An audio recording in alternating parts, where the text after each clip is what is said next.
Halloween night always carries a different kind of chill. It's not just the autumn air, but a deeper cold that seems to seep into your bones. A whisper on the wind, a shadow in the corner of your eye.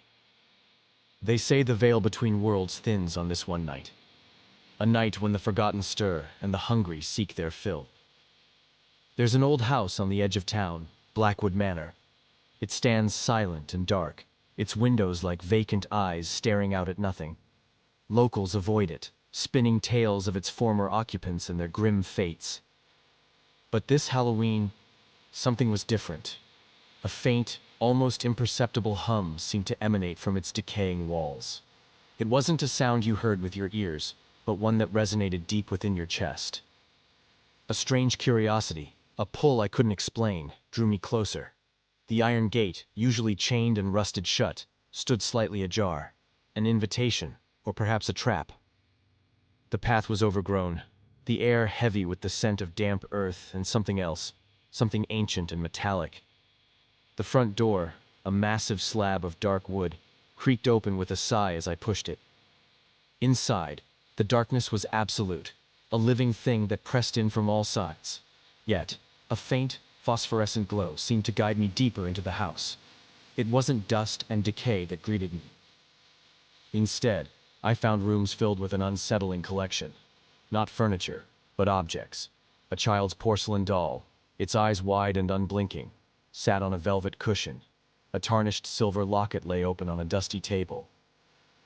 Each item seemed to hum with a faint, cold energy. A faded photograph of a smiling family, their faces now blurred, rested beside a single worn leather shoe. These weren't just forgotten relics. They felt like echoes, remnants of lives once lived. The air grew colder with every step, the hum intensifying. It was as if the house itself was breathing, a slow, deliberate intake of something unseen. Then, the whisper began. It wasn't a voice, but a thought, a feeling that seeped into my mind. It spoke of the house's purpose, its true nature. It was a collector. Not of objects, but of the essence they carried. The joy, the sorrow, the fear, the love, the lingering imprint of every soul that had ever touched them. The house absorbed these echoes, growing stronger, more aware. It fed on the memories, the emotions, the very fabric of existence, and it was never satisfied. It sought the freshest, the most vibrant. It sought the present, my present. A sudden, overwhelming dread washed over me.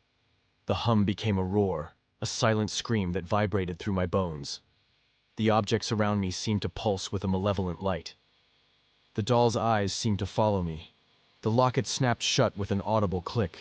The faces in the photograph twisted into silent, agonizing masks. The house wasn't just collecting, it was consuming. And I was its next intended acquisition. My fear, my very life force, was what it craved. I turned to flee, but the darkness seemed to thicken, to solidify around me.